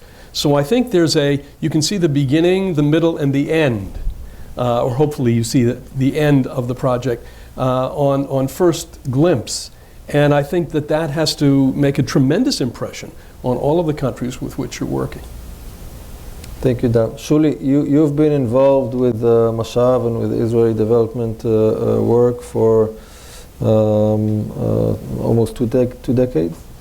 And I was wondering, from your experience, and you have vast knowledge on what is going on in the world of development, how would you characterize the uniqueness of Mashav? I think Mashav, as a young state, we mentioned it beforehand, we are like a living laboratory. Our experience is transferred to our partner countries with adaptation, of course, but in a very quick manner. That means that we have a synergy with other ministers, and if we have new ideas and new methodologies and new technologies, they're being transferred also to our partner countries in a very learning from the experience in Israel, knowing how to adapt it properly to the partner countries. In general, also, I think our alumni clubs, we have the follow-up in a way. That means we have a project in the field, but at a certain point, alumni are organized in shalom clubs, and if there is a humanitarian assistance that is in need, we can't, sometimes we can't respond immediately, but on the field we have these organizations that can respond immediately, and we had some examples, especially in South America, of crises, and all alumni just gathered together and made sure that they can assist immediately. So, and everything on behalf of Mashav, and that's one of the uniquenesses. Yeah, let me just mention, Shuli mentioned the Shalom clubs. In recent years, we have made it a point and added to the toolkit of our ambassadors overseas the ability to continue support for Mashav alumni coming back from Mashav training in Israel by funding or partly funding projects, follow-up projects that they establish in their countries on the basis of what they studied in the different courses in Mashav. When Mashav was established, as Ambassador Dermer and myself mentioned in our opening remarks, the establishers, which were Prime Minister David Ben-Gurion and Foreign Minister Golda Meir, they had in front of them the, I'd say, three main pillars.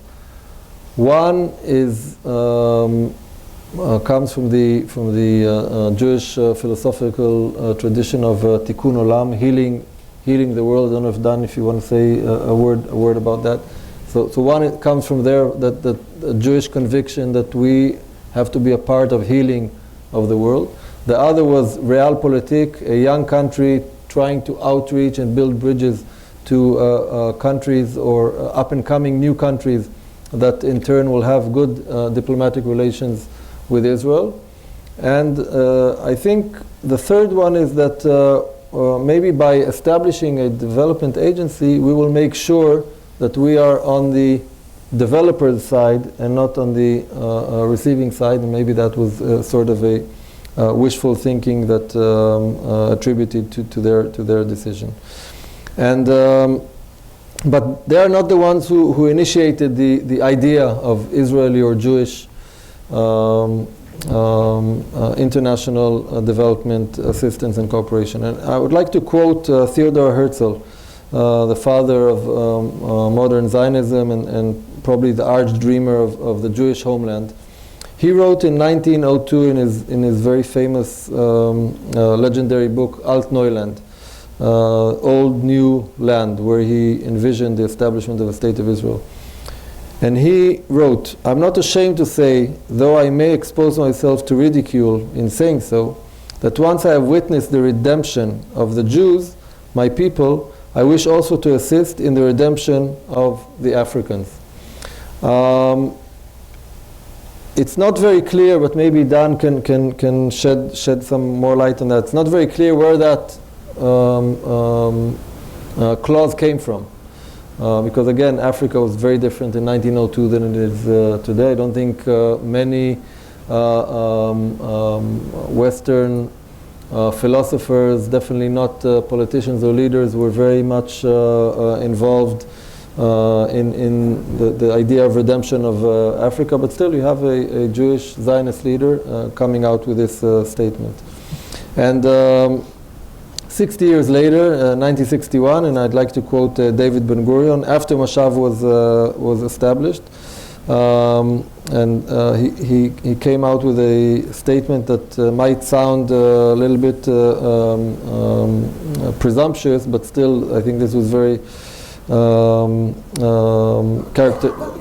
characteristic for Ben-Gurion. He said, "Israel has been granted the great historic privilege, which is also a duty, of helping to solve the gravest problem of the dangerous gap between Asia and Africa on the one hand, and Europe, America, and Australia on the other." Again, Prime Minister of a very small country, geographically situated exactly between Africa, Asia, and the Western world, and he felt that that is one of the duties that probably dawned upon Israel. And Golda Meir in 1975, when she was close to end of her life, and in her memoirs she wrote it that the truth is that we did what we did in Africa not because it was just a policy of enlightened self-interest, but because it was a continuation of our own most valued traditions and an expression of our own deepest historical instincts. And I think it was very much to the point. So I think there's a thin line connecting all these statements from these Israeli leaders. And I was wondering, Dan, if you can, first of all, tell us maybe some of your insights as a major Jewish organization on the value of Tikkun Olam, healing the world, and how it's connected to Israeli development work. But also, and you mentioned that you have contacts with African and developing world governments. To what extent is the Israeli development work a diplomatic bridge, or a bridge of any kind between Israel and these countries that you're associated with? We could call it aid diplomacy, if you will. First, about Herzl, Ben-Gurion, and Golda. There is a thread there, and the thread clearly does relate to tikkun olam, which perhaps is a bit overused today, but nevertheless, cliches sometimes are cliches because they're the real thing. There's a certain selfless quality to their comments and to what it is that Mashav does. There's no guarantee, and here we'll talk about the bridge, there's no guarantee that spending years of bringing knowledge about agricultural technology or public health is going to turn into anything in terms of what might happen at the UN or what might happen in terms of bilateral relations or regional relations. We hope that that's the case, but there's no guarantee in that. And if you looked only for that end, it wouldn't be the program that it is, and it has been over these 6 decades. So there's a lot to Jewish values here, which is what Tikkun Olam is, and more, that if there are those in need and you have the ability to help, you should do it. And you've done it on a shoestring. Therefore, you've really had to focus, and here I get to the suits and the boots comment, you've really had to focus. And if it has produced additional friends or better relationships, all the better. But I know that that's certainly not the only intention going in. In terms of our relationship with diplomats, and we're accredited to the UN. Actually, we were present when the UN was founded in San Francisco in 1945. There were just a couple of Jewish organizations that were invited to that, and we received our first credentials at the UN in 1947. So we're at the Human Rights Council in UNESCO and in other places.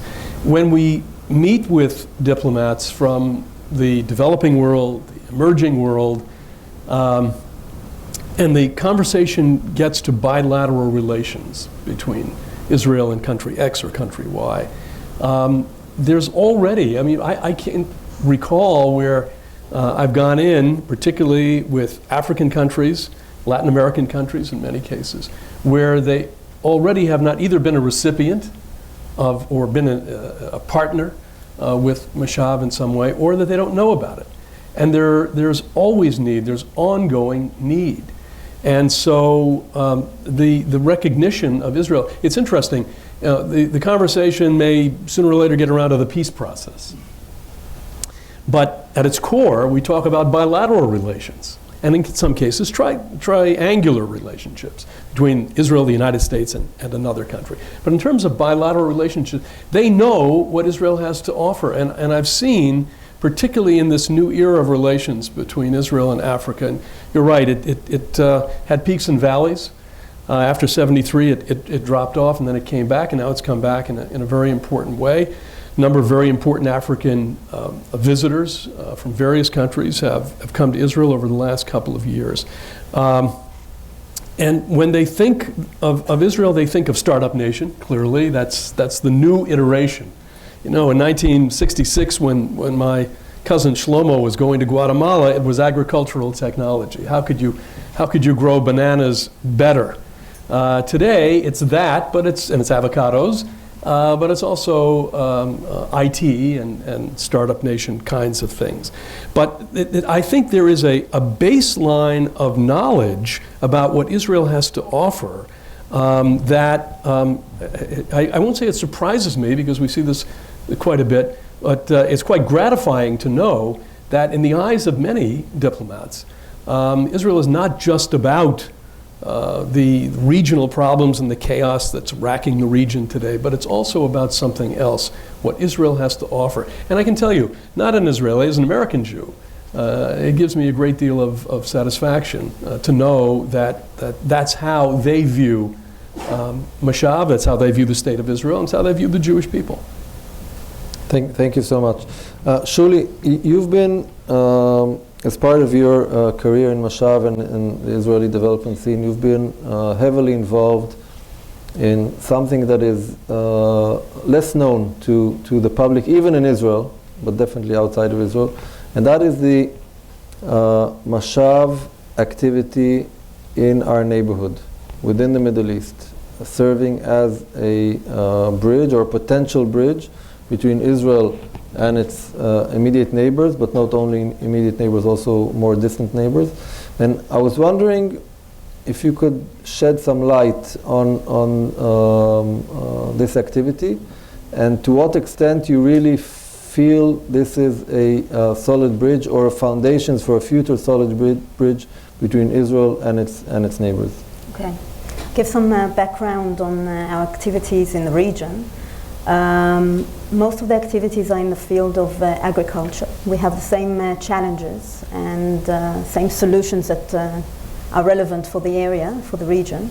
We had few programs with Egypt. We had a program with the Danish agency. For 15 years, it was expanded to a regional program. Our neighboring countries and partners were Egypt, Jordan, and the Palestinian Authority. The fact that an agency from outside the region is involved in such a program gives stability to such programs.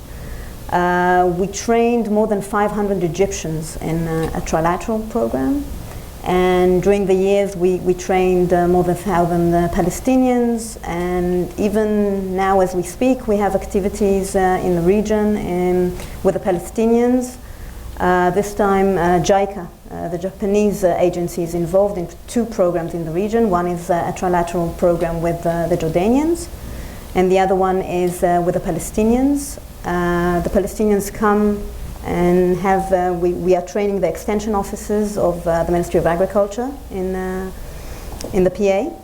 The program involves Israeli extension officers that take Palestinian extension officers to the farmers and teach them how to approach a farmer to change technology. Sometimes the traditional technology is not good enough, and when you introduce new technology, you have to know how to approach the farmer. And the program is in its 3rd year. No one knows about it, but it's being done every day, except for Ramadan, of course. The programs, you asked how do I think if it's a bridge. From the program that we had with Danida, professionals still call us to ask questions, to consult. The people-to-people here is very, very important. You have professionals that are talking and trying to solve problems together, if it's in small ruminants, dryland agriculture, irrigation problems.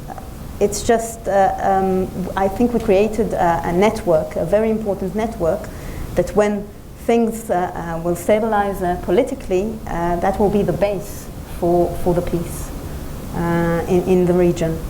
There was a question about Morocco. We had a group just 2 weeks ago from Morocco in Israel for a training course in one of our affiliates that is in Haifa, located in Haifa, and is on the name of Golda Meir. And I think there's another group that is supposed to come. I joined Mashav because a program that we had with Morocco, it was called Tveria Marrakesh.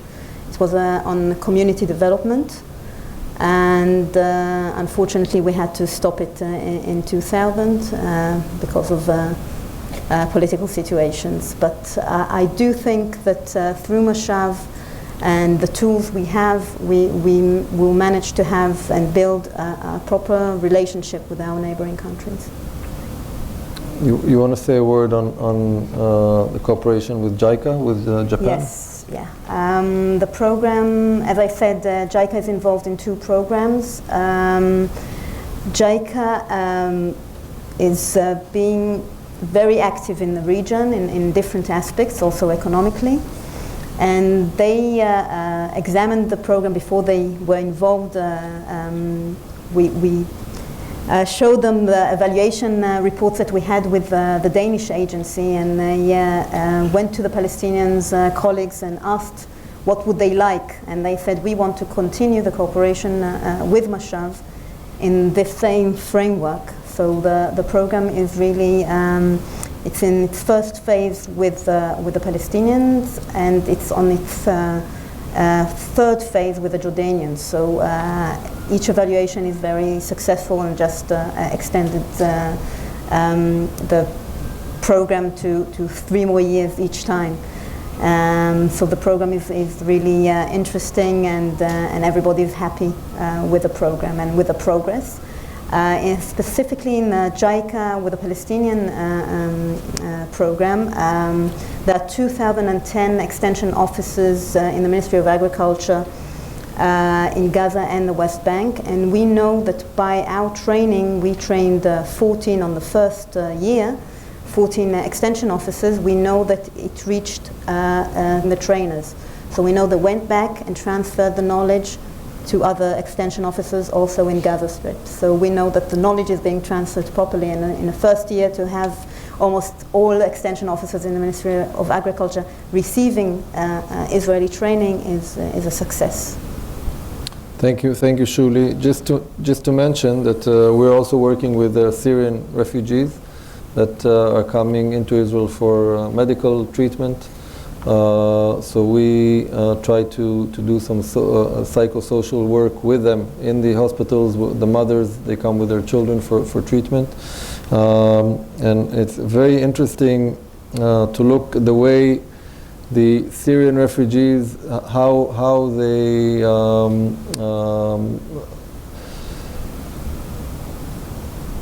the involvement of the way they treated Israeli assistance. Because in the beginning, through the Israeli Defense Forces, food relief was sent beyond the Israel-Syrian border. The first shipments were completely destroyed and burnt by the leaders of the villages on the Syrian side. And today, I think roughly 3 years down the line, they receive the food relief. It has Israeli labeling on it, and they endorse it. And also the refugees coming in for treatment. And I happened to meet some of them 2 weeks ago. At first they said that it was top secret where they are getting their treatment from. Today they say that the village knows that they come to Israel. They come regularly. They come for it's not only emergency Medicare, but since in these areas there's no other option of Medicare, they come for regular consultations with doctors. So they come in and out, and the village knows that they're going to Israel for treatment. Their family knows, the community knows, and that is something which I think is very encouraging. For the sake of time, I think we have less than 15 minutes before we have to wrap up. So first of all, I would like to thank Dan and Shuli, and maybe to open up for some additional questions for our panelists before we wrap up this very festive morning. Yes, please.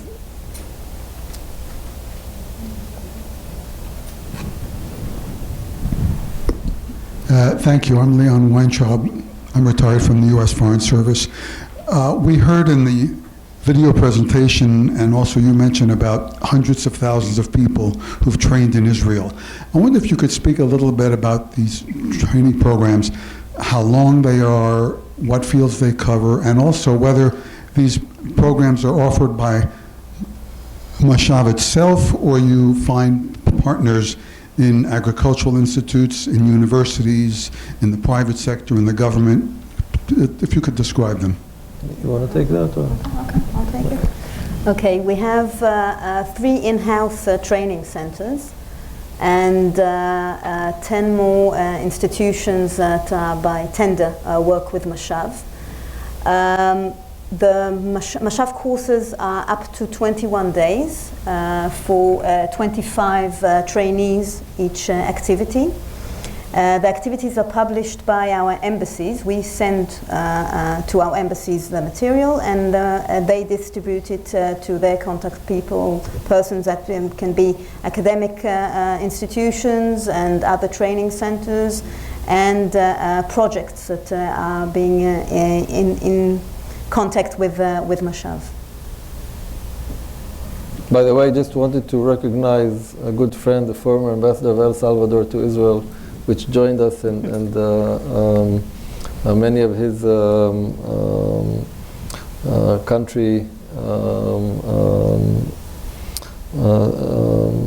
countrymen and women are beneficiaries of Mashav, and he's a great partner. So thanks for joining us. I forgot to mention the fields of activity. Yeah. Agriculture, public medicine, community development, women empowerment, innovation in education, education in general, early childhood education. What did I miss? Emergency preparedness. Yeah, emergency preparedness, and we can send around through Iran, through our embassy, if there's more need for information. The lady in the back. First of all, I should say thank you to Michelle. I'm from Liberia. Everybody been talking about Africa. Liberia, we've been going through trauma, a whole lot of stuff. I can't say all of it. We have experimental diseases that took a whole lot of people's lives, and then other diseases, and we don't even have a hospital to maintain those diseases. I really would like for Michelle to partner with me and other people from Liberia. I'm from a healthcare background. I'm an administrator, a healthcare administrator, so I've been working in a healthcare field. My aim is there to at least get a hospital. Not even CPR can even be administered in Liberia. If anybody have a heart attack today in a hospital, from your house to the hospital, you die. So the death rate in Liberia is so high. We have other problem. We have food problem. We have water problem. But I'm not going to burden Michelle with all of these problems. But I need help from Michelle. That's my request. Thank you. Thank you. Just to mention that Liberia is a very important partner for Mashav. We've had discussions with the former president of Liberia, Madame Johnson Sirleaf. She was in Israel, and we were in Liberia as well. And again, the way we operate is that we address the challenges coming in from the government. There's definitely a possibility that we will include healthcare as well. The request has to come from the Liberian government, from the Ministry of Health. Then we work together to craft such programs. Just recently we established trauma unit centers in neighboring countries to Liberia, like Togo, like Guinea, Conakry, Cote d'Ivoire. So hopefully we can get to that sector as well in Liberia. Thank you for coming.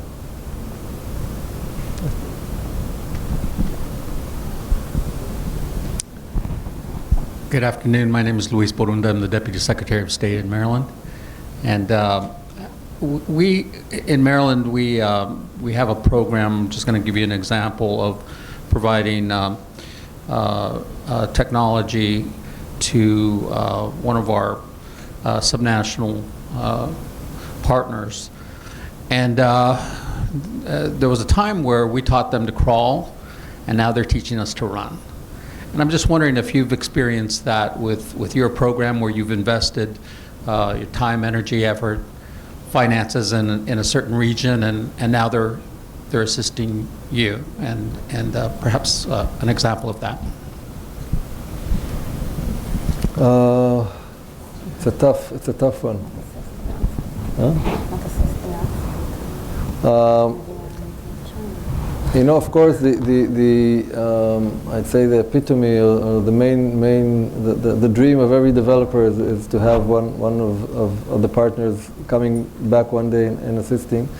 I'm not sure we're there yet, but it's definitely something that, well, you know, when Israel started its development program, we sent relief aid to South Korea, which was one of the poorest countries in the world. And of course, today we don't get assistance from Korea, but they're definitely a partner for Trilateral cooperation. So maybe that's one example.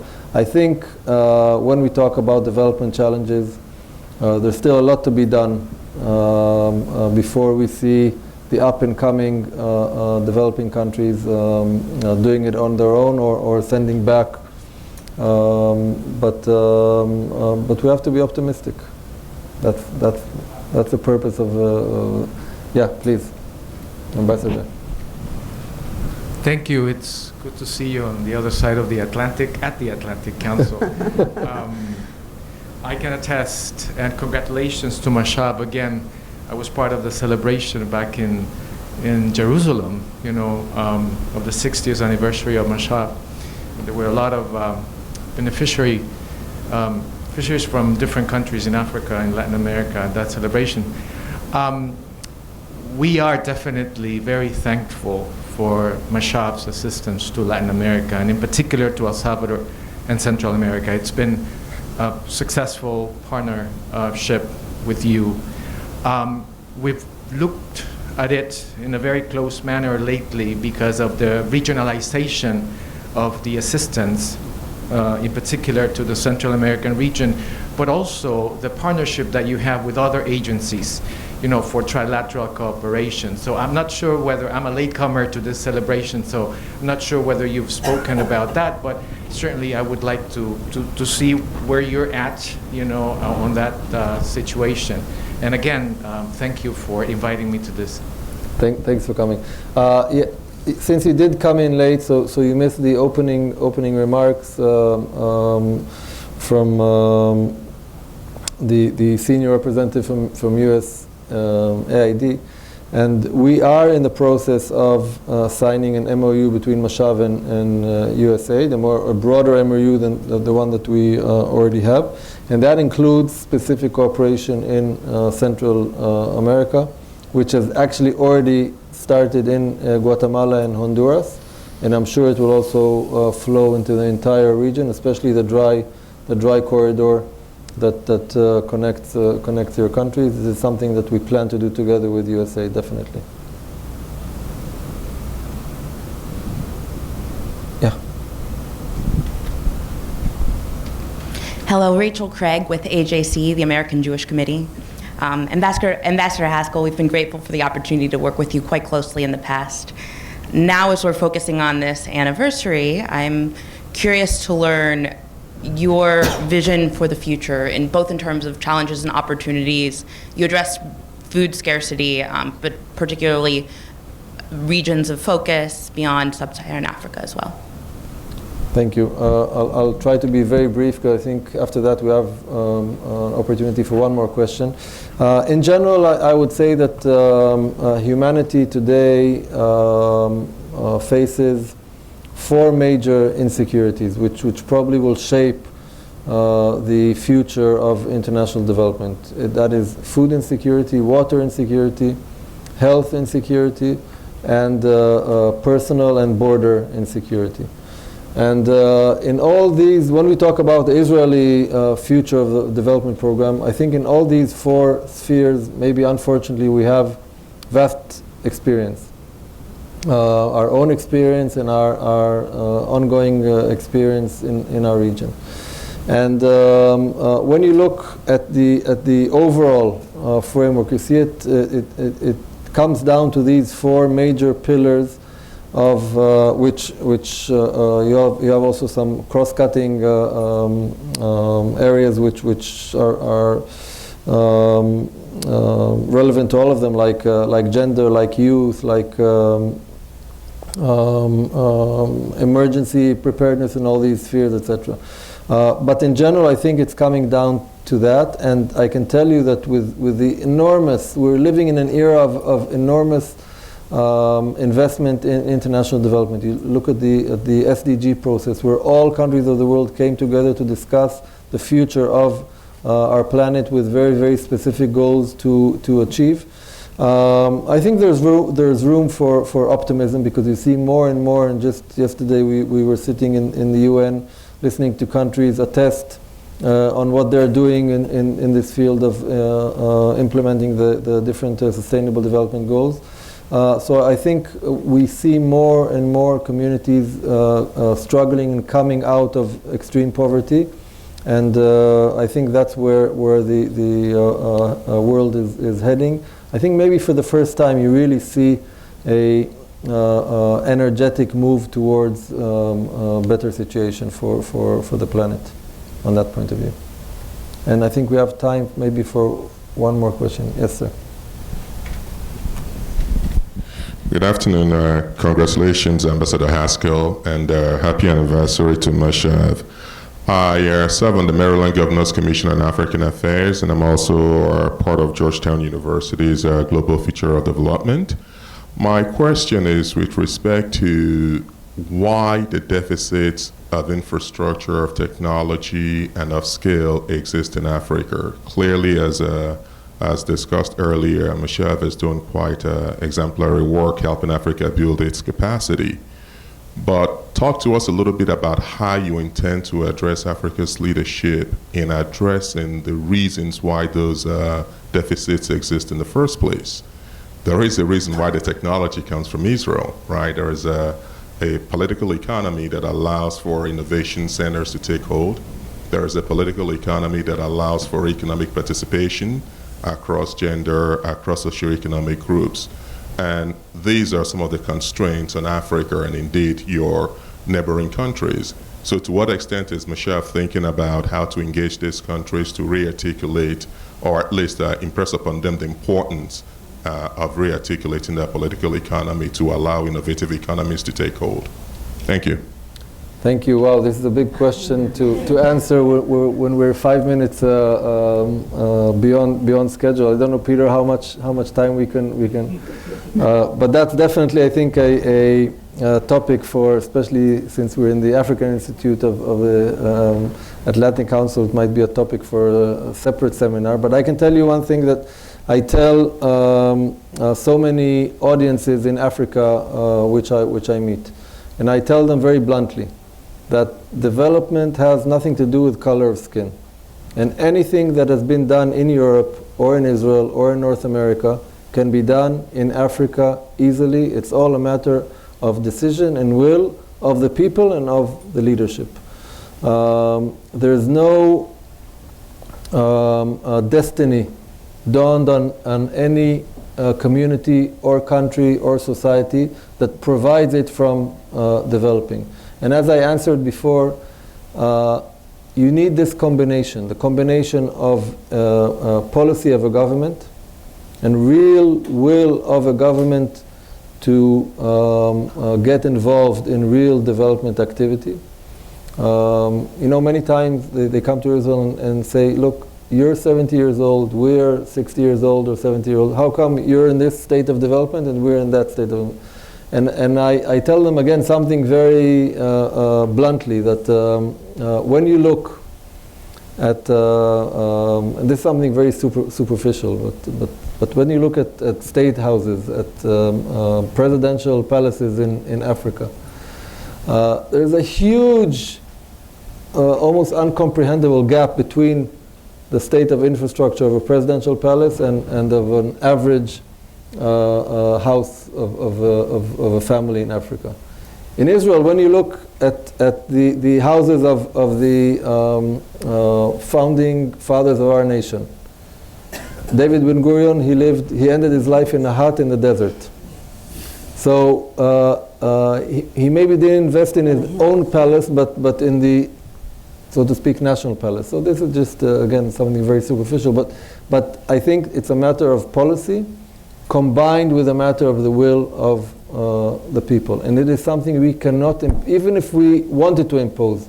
I think superpowers like America, like Germany or France, even they cannot impose any policy measure on African or other developing countries' leadership. It has to come through possibly a democratic system from the people, from the constituents to the leaders. And once this gap will be crossed, I think you'll see very rapid development in many of these countries. You can see countries like Rwanda, where there's a very distinct policy of development coming from the government, then you see results. Again, it has nothing to do with geography, ethnology. It's just a matter of decision. With this, I think we have to wrap up, and I'm sorry if there are questions that have not been answered. I want to thank all of you, and I want to thank our panelists, and to thank Peter.